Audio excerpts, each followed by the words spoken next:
Good afternoon. My name is Joe Fungi, Vice President of Systems and Network at Blacklight Communications, and I just want to welcome everyone to the virtual C2M Showcase this afternoon. Thank you for taking time out of your busy schedules to join us for an exciting program. I just want to say a few words before we begin. First, as to the roots of the C2M program, it was founded on the basis that Blackfoot is a rural telephone cooperative as its roots.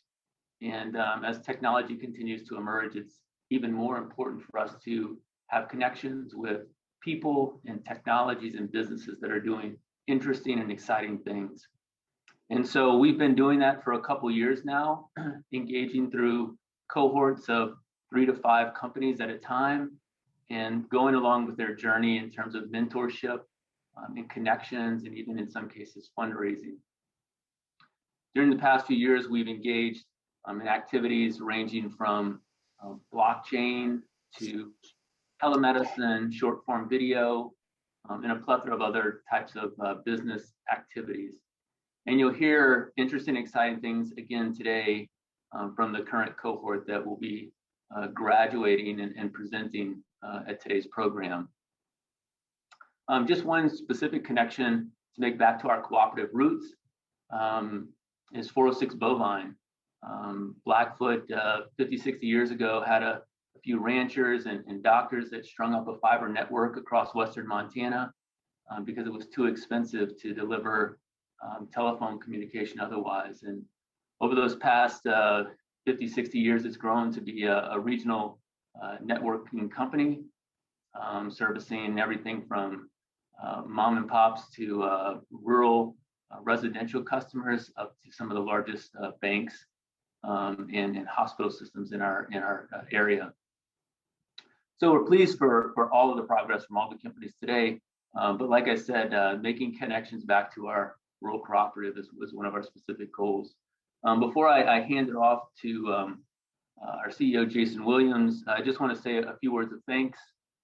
First, I want to say thanks to all the cohort founders, companies who have worked tirelessly over the past few months. And most importantly, I want to say thank you for letting us be a part of your journey.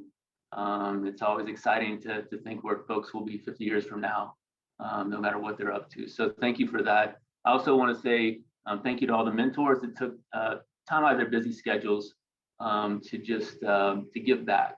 And that's really the spirit of what we're trying to do anyway.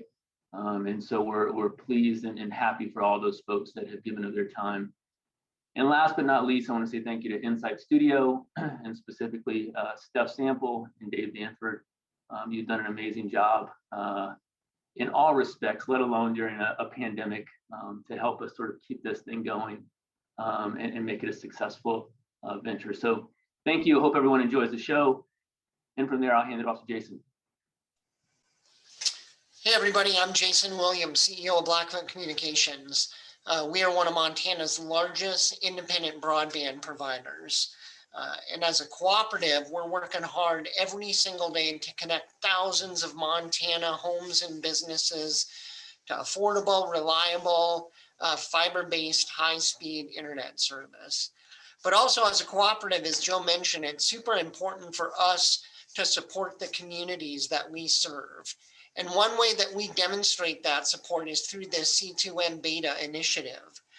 Now, about 3 years ago, Joe and I sat down over a beer at a local microbrewery here, and we sort of talked about some ideas of what this thing might look like. And I'm really pleased with where we've come over the last few years as what you're going to see today. So sit back, enjoy this showcase, and I'm really, really optimistic that the next showcase we can all meet face-to-face here in Missoula. So with that, I'll turn it over to Steph Sample with Insight Studio. Steph? Thanks, Jason. Welcome, everyone. We're so excited to have you here. How it's going to go is we're going to do about 10 minutes with each group. There are 5 cohort companies here today that I've just loved getting to know over the last few months and plan to know well into the future.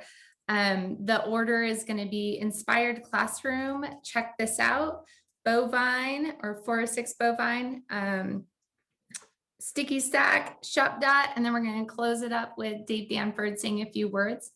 At the very end, we will end on time at 4, but we will stick around and go into breakout rooms. So if you do want to talk to one of the companies a little bit more, ask questions, get to know them, you could stick around and join a breakout room and do that.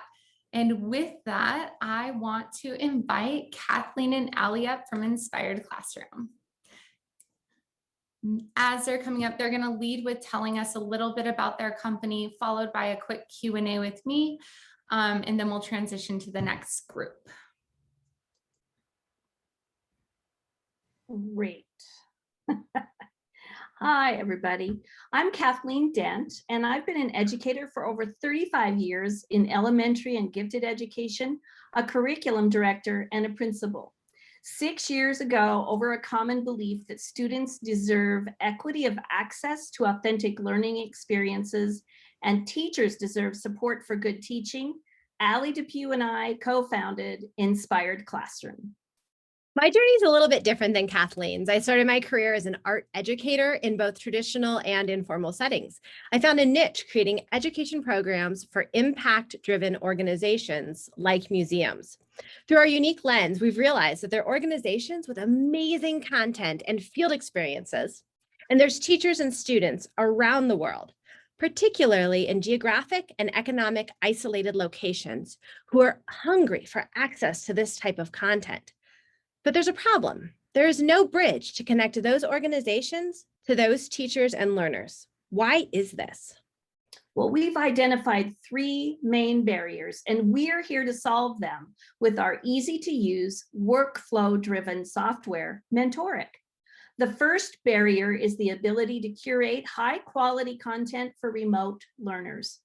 The second barrier is supporting the classroom teacher.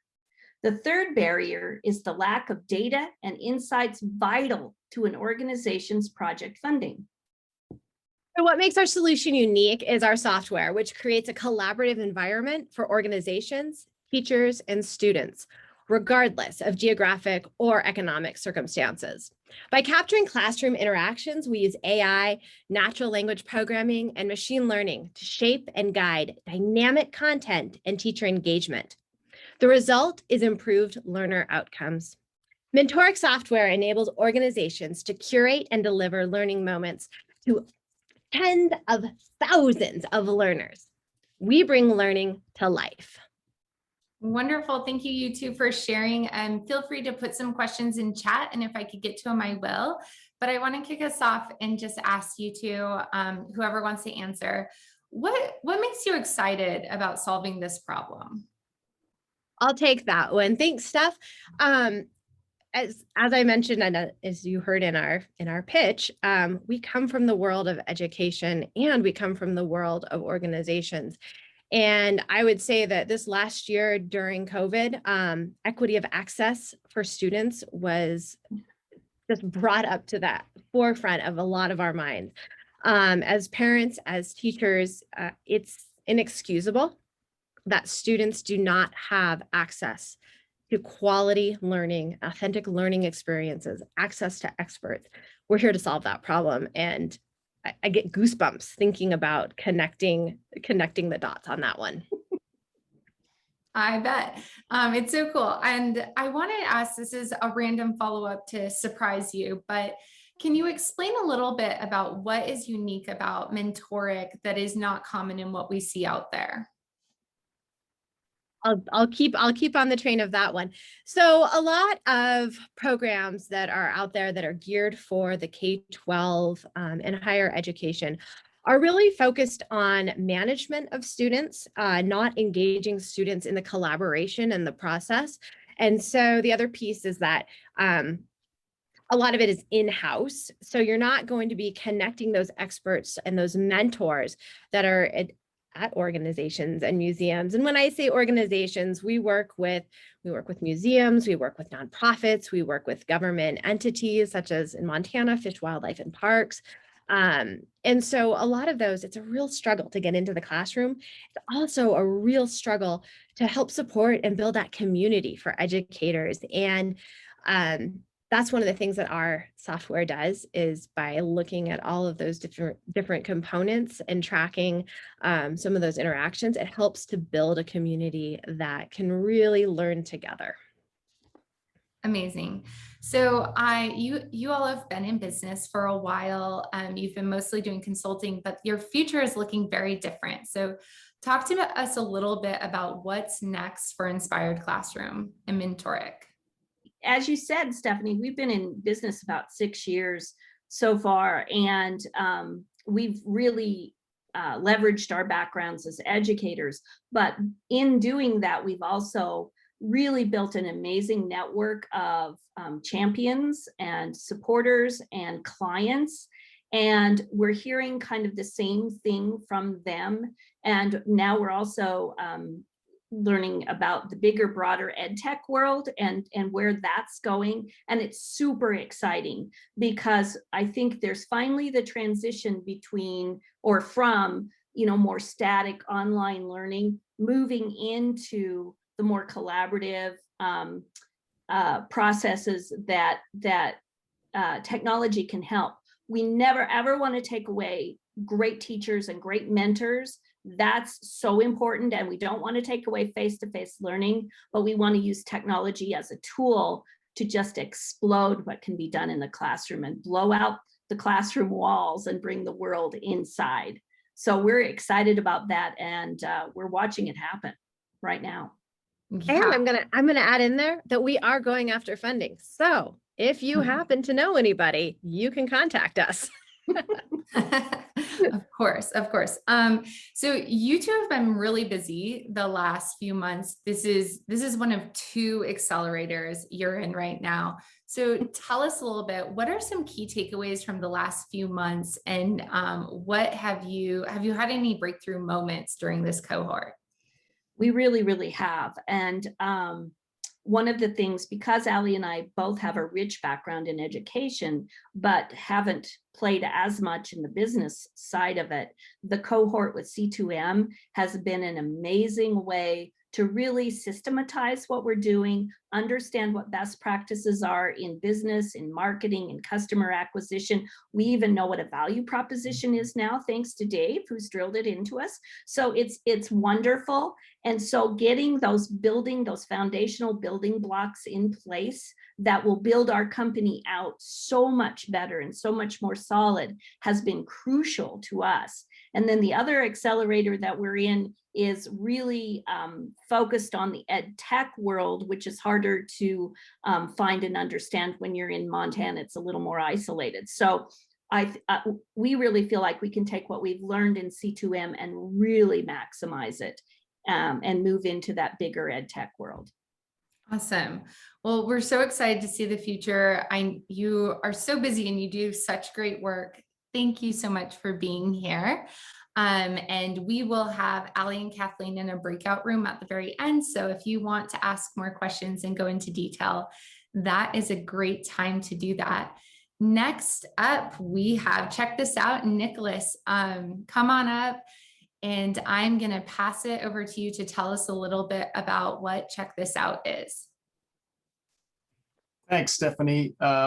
First, I want to thank Blackfoot Communications, Dave and Stephanie, for all they've done to help us founders on our paths. It's been a tremendous experience. So, hi, my name is Nicholas Wicks. As managing partner and co-owner of a high-end restaurant in Bozeman, Montana, I feel the pain that 313,000 other full-service restaurants around the US face every day, seeing empty seats. That's why I started Check This Out. 80% of a restaurant's business is driven by one channel, word of mouth. After all, sharing and talking about great experiences is what excites people and drives business. But there's no way for restaurants to maximize word of mouth or measure its impact when they need it most. Check This Out's completely unique software has the solution. We enable restaurants and other retail businesses to harness, amplify, and accelerate their word of mouth to bring more mouths to tables and feet through doors. Through a text and web app-based, incentive and experience-driven, highly trackable platform, we invite diners to text discounts directly to their friends and family and earn a referral bonus when the discount is redeemed. The restaurant can see the entire new and repeat customer value flow, from customer to referral to dining at the restaurant, and everyone wins.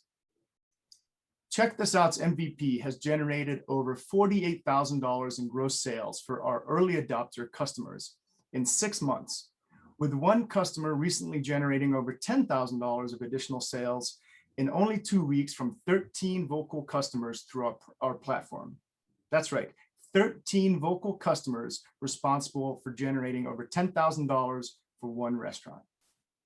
As the restaurant sales engine, Check This Out gets more butts and seats by driving the human connections that drive business.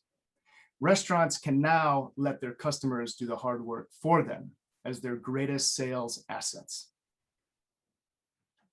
Thanks for that, Nicholas.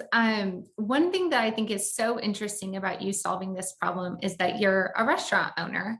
So you're solving a problem for yourself. And so I'm curious if you could tell us a little more about why that's important to you, and what did you see that sparked this moment of solving it for yourself? Thanks, Stephanie. That's a great question. Fundamentally, the joy for me as being part of a restaurant group is seeing people connect over delicious food with great ideas, great conversation, great people. And of course, I want to see more of that.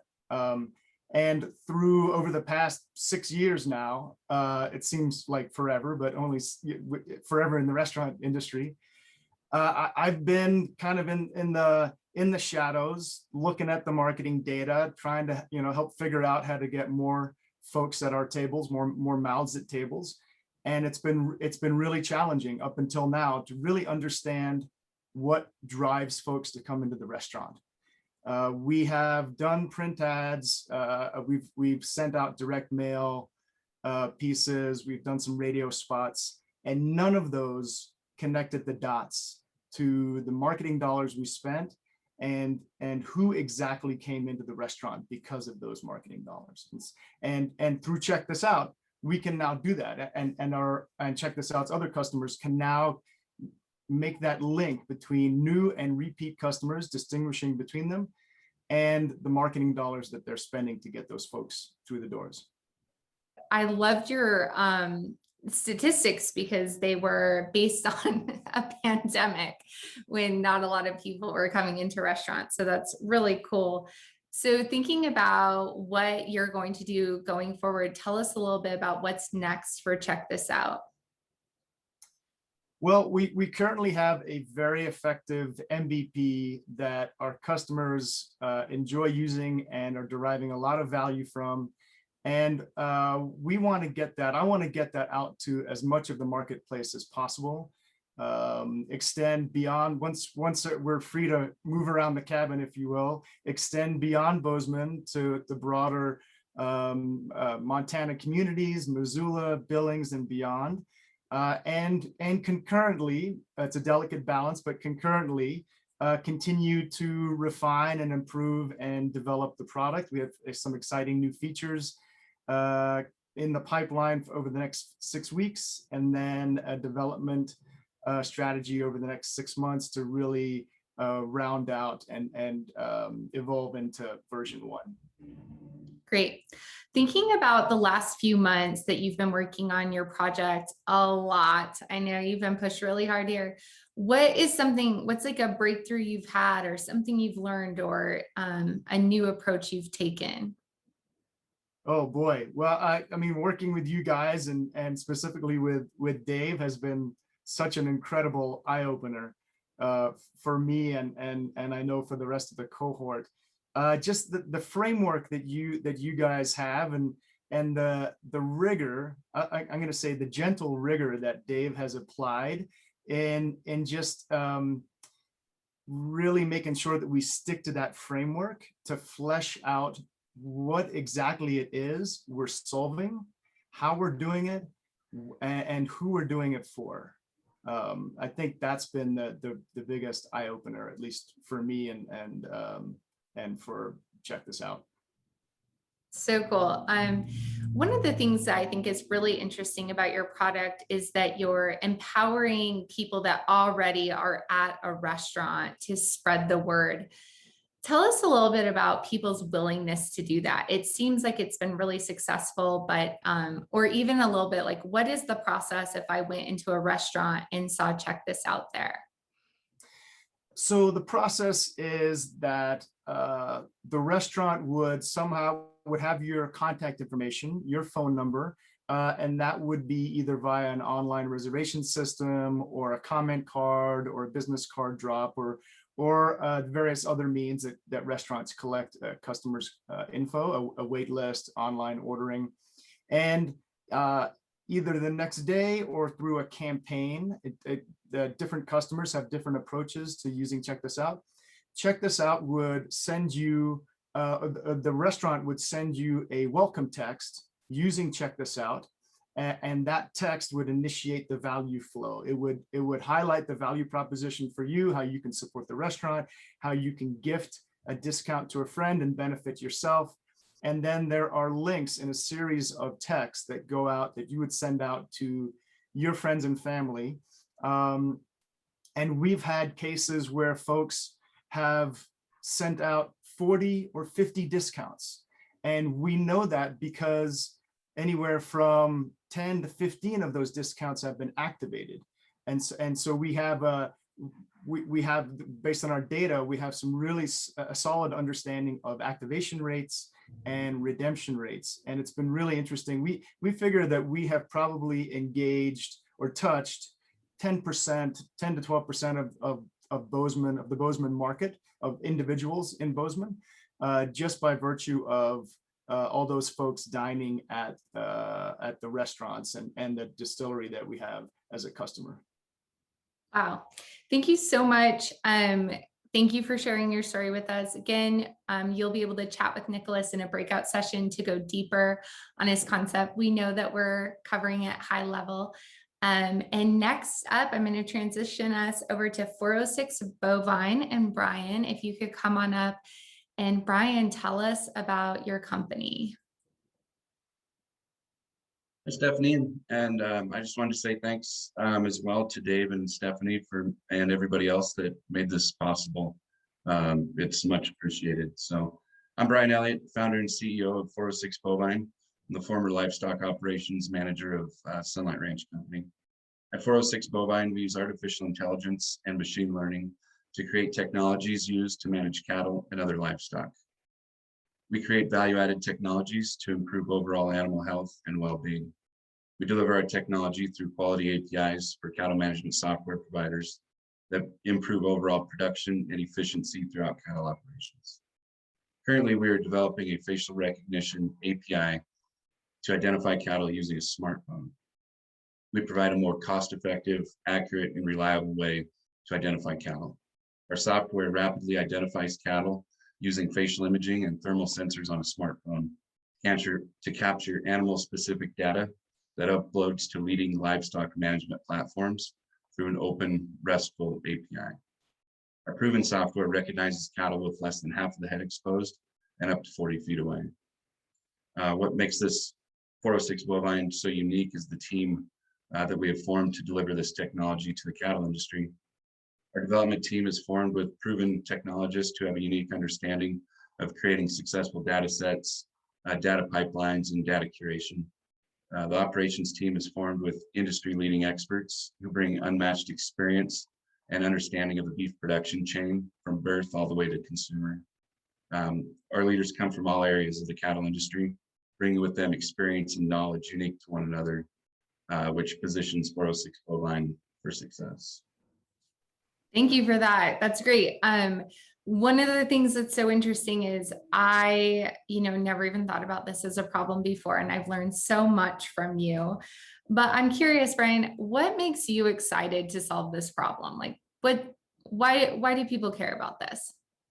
Absolutely. So I'm extremely passionate about the beef industry, the cattle industry as a whole. I've lived and breathed this for a long time, and I'm blessed with the unique opportunity to help producers over around the world to maximize production and efficiency. This opportunity to help producers and help grow cattle management technology as a whole by eliminating restrictions that previously held adoption of technology back. So real excited and feel very fortunate for the opportunity. Wonderful. And I wanted to touch on a little bit, what were you doing before you started 406 Bovine that led you to this?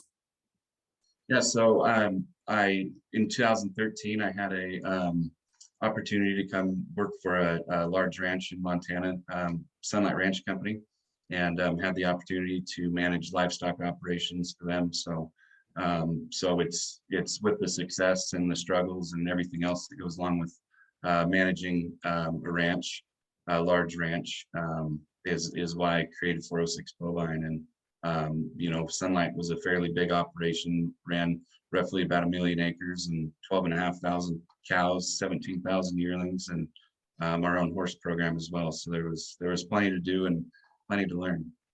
Yeah, it sounds like it.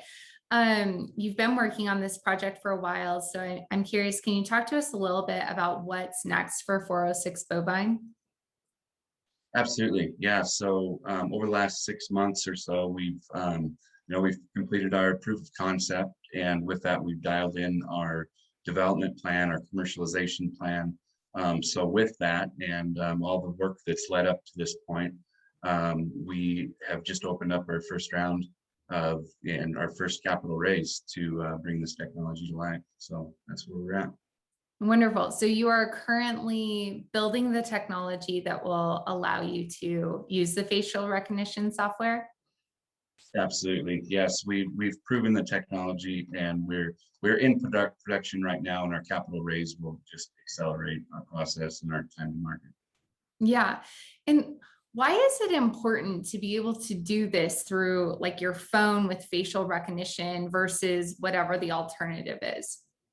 Yeah, so the alternative is RFID tags, and right now the only automated form of individual identification when you adopt cattle management technology is RFID tags, and so with that comes restrictions, and so the equipment to read the tags, the wand readers are about 3 feet long.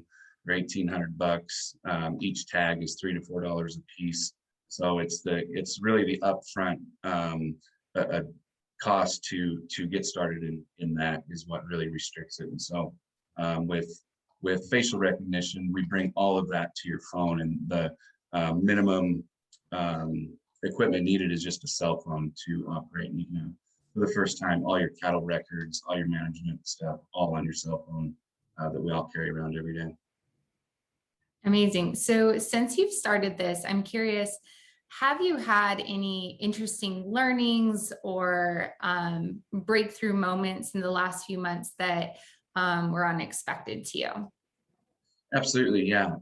So as our development plan and our commercialization plan haven't changed much, my ability to relay that to others, and the way I can communicate that now with others, and that was made possible by working closely with Dave, and Dave peeling back the layers and really making me dive into my own business model and commercialization plan and everything that goes along with that. So I have a lot better ability to relay all that information that was stored in my head, and just organized all those thoughts I had. So it was great. All of us are like nodding our heads after you on Dave and peeling back layers of onions. Yeah. The point of pain. We feel you, Brian. Well, Brian, Yeah. Thank you so much. We're really excited about your future, watching your raise, what you have next. And we will talk to you in the breakout rooms at the end of the hour. Up next, I want to invite, so happy to have you both here. Tell us a little bit about Sticky Stack.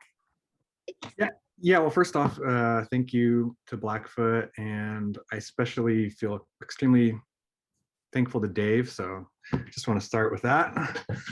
But yeah, about us. So Sticky Stack was created by a sibling co-founded innovation tech lab called Sfarga in our hometown of Helena, Montana. We at Sfarga are passionate about creating simple, fun tools that help companies streamline their processes and eliminate bottlenecks. Hey everyone, I'm Shreya and the COO and little sister. I'm Ryan, technical co-founder, CEO, and older brother. So while building another technical product, our globally distributed team was having trouble keeping our ideas organized. As you can imagine, we had a lot of ideas and they were scattered across Slack channels or PMs, Google Docs, and others. We were losing track of things and needed a simple, intuitive way to put context around our ideas and easily be able to collaborate on them in real time or asynchronously. Yeah, so we tried Google Keep, we tried Atlassian Confluence, we tried Slack channels and a product called Miro, and they were either all not conducive to collaboration or were just feature overkill for us. So we decided to just build what we wanted to use, and we've polished it up to offer to anyone else who values capturing and sharing ideas. We are calling our product Sticky Stack. Yeah, so essentially Sticky Stack is a notes app that keeps all your ideas in one place. Whether you need to revisit and organize your own notes or work in real-time collaboration for brainstorming or project planning, Sticky Stack makes it simple and fun with votable, commentable, searchable sticky notes on digital whiteboards. So individuals or teams in fields such as marketing, consulting, advertising, tech, I mean, really anyone can use Sticky Stack as that one place to keep and collaborate on ideas. Yeah, so we've created it to be highly flexible with no learning curve, no template overload, no guesswork. And because it's stored securely in the cloud, it's always accessible. Essentially, we believe your ideas are valuable and you can keep them all in one place with Sticky Stack. That's it. Thank you. I want to take a step back with you two and talk a little bit about your journey to getting here. We've heard these stories before, right? I think Slack was a gaming company, if I remember correctly. You all have a similar journey. Will you just touch on real quick how you became a lab producing mini apps instead of just one product? Yeah, we spent a good amount of time as a global team building a machine learning based product for the financial industry. A lot of our advisors came from fintech and AI, and it was very complex, very fun to build. But in our journey, we had some trouble finding our perfect product market fit, classic startup stuff. And as we mentioned in our pitch, while we were working on this bigger, more complex project, we came across this problem on collaborating as a global team asynchronously.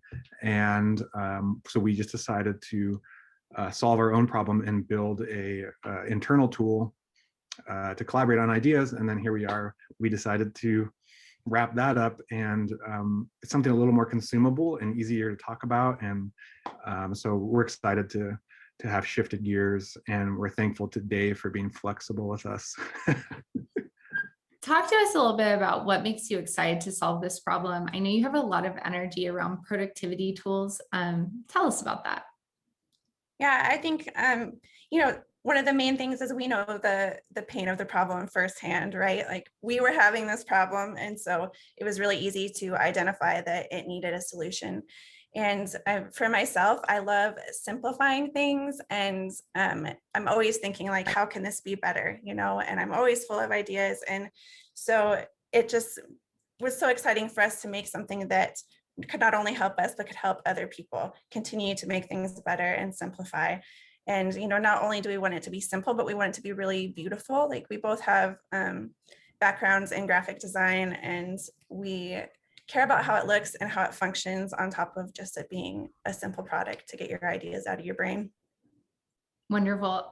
So where Sticky Stack is today, where are you all going in the future? Like where are you at in your journey of your product and what's next?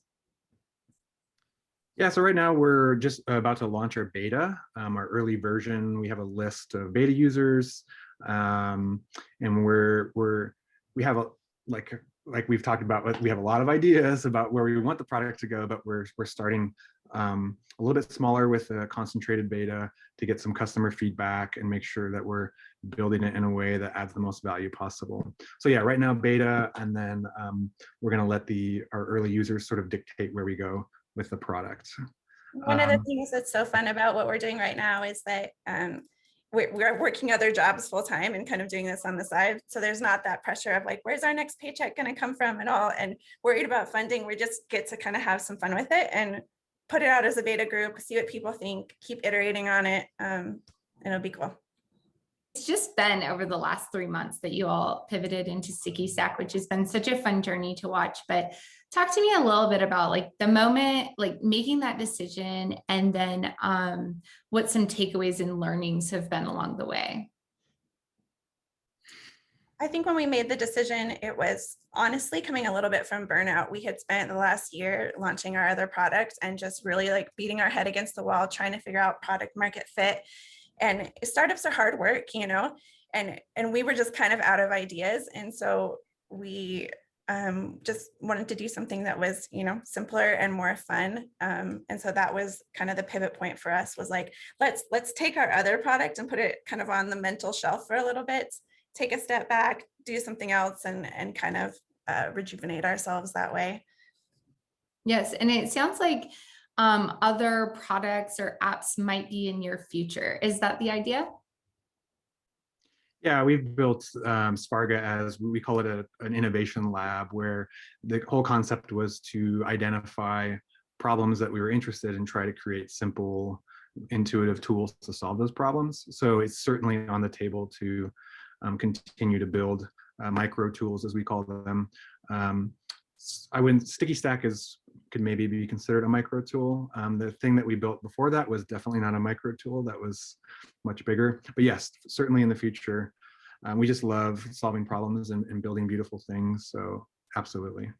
And as far as our takeaways from the cohort, I think we would just repeat mostly what everybody else said. Like, we just loved getting to know everybody and meeting with our mentor Dave regularly. And we learned a lot that we have even just taken to our other jobs that we're working right now and implemented right away, as well as into Sticky Stack. But mainly making sure we know who our customers are and we're actually talking to them and not just assuming what their problems are and what they need, and that we can do research, but in a systematic way, that so we don't get bogged down in all the data. And Dave is so good at that and really taught us a lot. Awesome. Thank you both so much. We will talk to you in the breakout rooms at the end. And I am going to shift us into our last cohort company. Michelle from ShopDot, come on up and tell us about what is ShopDot. Hi, everyone. I'm Michelle Huey, founder of ShopDot. ShopDot is a platform that allows brands and retailers to deliver a better, more enriching online shopping experience. So obviously in the past 15 months, the way people shop has changed considerably, with e-commerce growing almost 42% in 2020, and that trend isn't changing at all. Yet we definitely have seen some definite winners in this space, with like Amazon, for example, Best Buy, Walmart really dominating and having record years.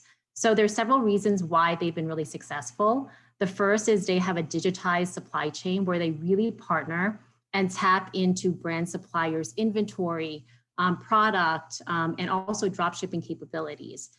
So you're going to continue seeing that. Another reason why they've been successful is because they have so much money.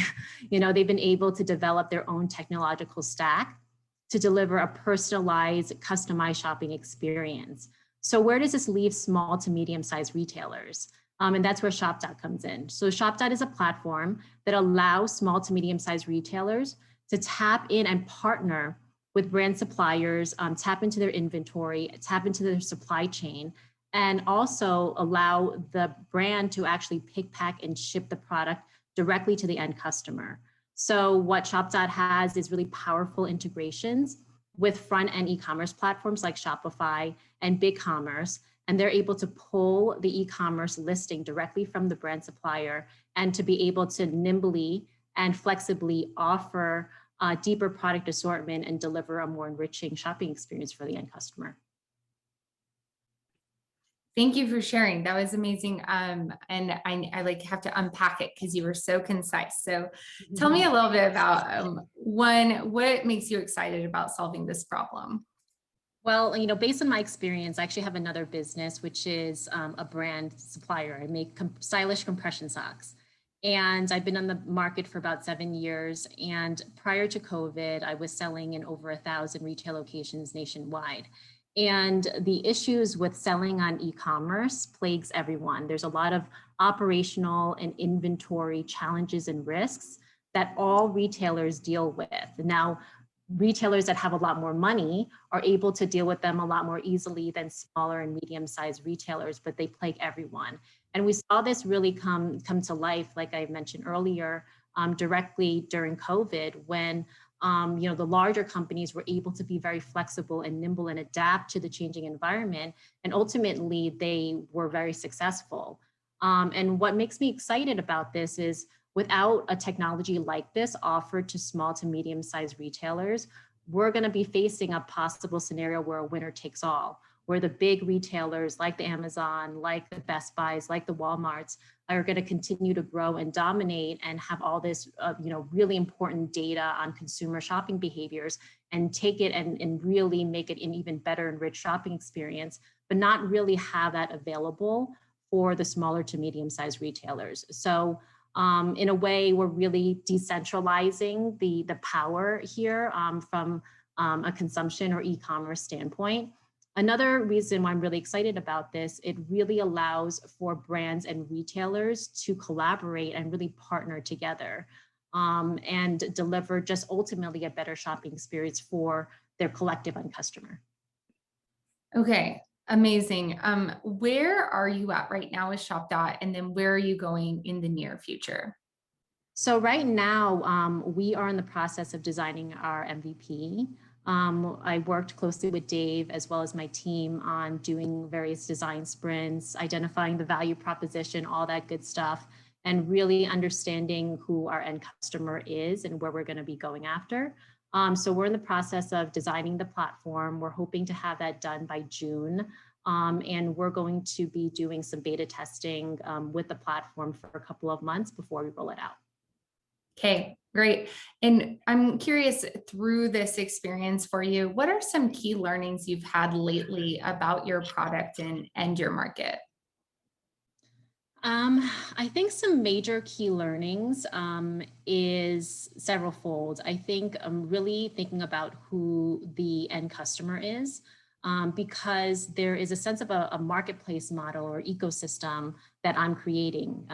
You know, one thing that's really unique about ShopDot is a lot of the platforms out there is either just B2B or just B2C. The beauty of ShopDot is we're B2B to B2C, where we actually get to kind of run the gamut from the brand all the way to the end customer.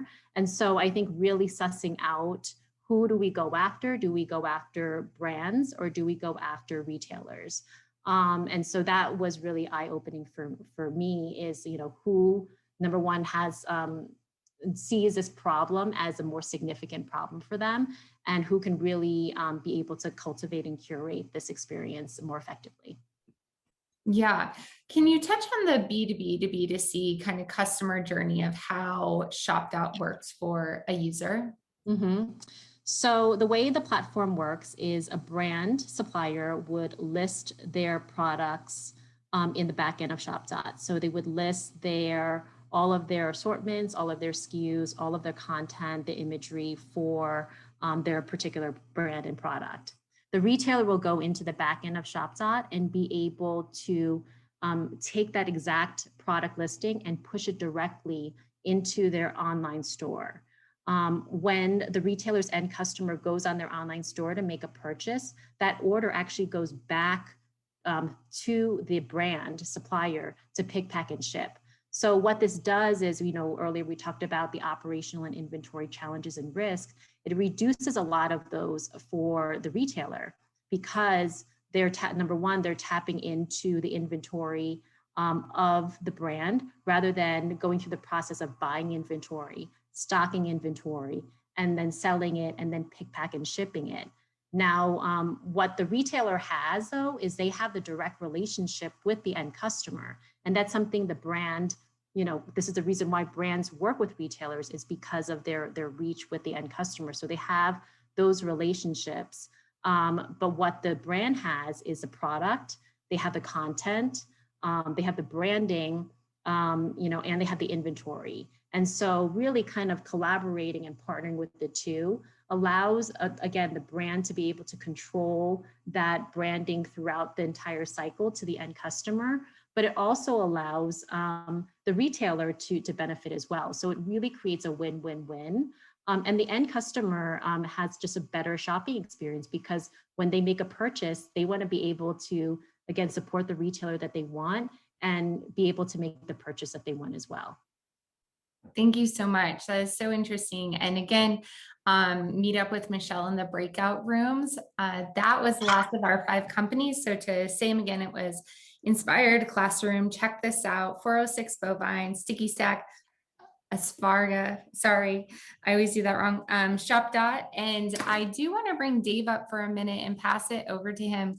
I always joke that the main contribution I've had to C2M was that I happen to know the perfect person to mentor all these companies, and I convinced him to give all of his time to this program. And I think everyone here heard it throughout that we are all indebted to Dave and the way he challenges us and asks us really hard questions that we generally don't want to answer.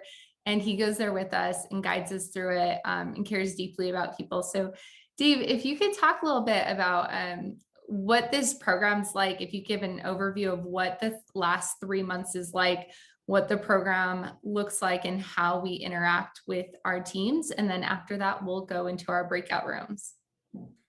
Sounds great. Thanks, Steph. Anytime Steph calls me about a different project or an investment, I basically, I'm in. So that's how this one started.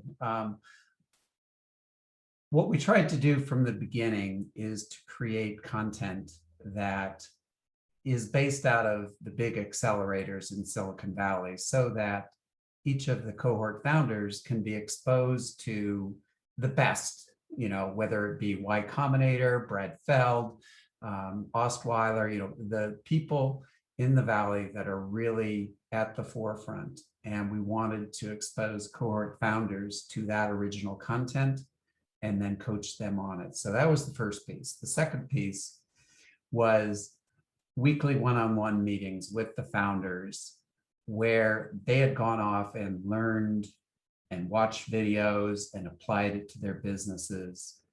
And then I affectionately nudged them to internalize it, deeply apply it to their business, and come up with great examples that they could share with others. And then the third piece was what we called the Founder Circle meetings, and that was 2 hours each week. And it was 5 cohort companies plus 7 other companies that were following along, using the content and actively participating, along with a set of mentors who also were participating and helping each of the founders. So that was kind of the basic outline of the program.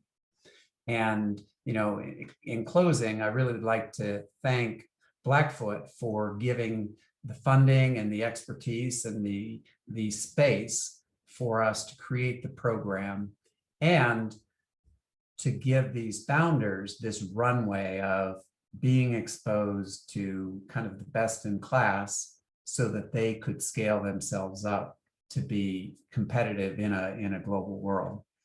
And of course, I want to thank all the founders, because they've been through a lot with me. And I think I've always been their chief protagonist, but I also nudge them to be their best. And as you can see, I'm so proud of what they've all done. And I'm going to expect that over the next several years, I'll just watch them grow big companies, and we can all kind of celebrate with them. And then the final part is to thank the people that participated in the community and the mentors. You know, we've had several people that have been involved. Jeremy Brown was involved every week. Carl and Paul Gladden from the Launchpad at Montana were there most every week. Christopher Goebel was there most every week. So we had this robust community with different people playing different roles and trying to push each other to be their best, while at the same time being respectful and collaborative. So I'm really sad that it's over, but I had a great time. Now what we're going to do is we're going to shift into closing down the session for today, but we'll keep the line open for either a group meeting and or if you'd like to meet with any of the companies in a breakout room. So to make that choice, you'll be able to go to the bottom of your screen if you choose to and click on breakout rooms. And each of the rooms for each of the companies are open. And you can self-select into any of the rooms that you would like. Or if you've heard enough and you want to stick to the hour meeting, at that point, we're done. Wonderful. Breakout rooms are open. Like Dave said, they're at the bottom of your screen. You can go join them. And we're just so happy you all came today. Thank you all.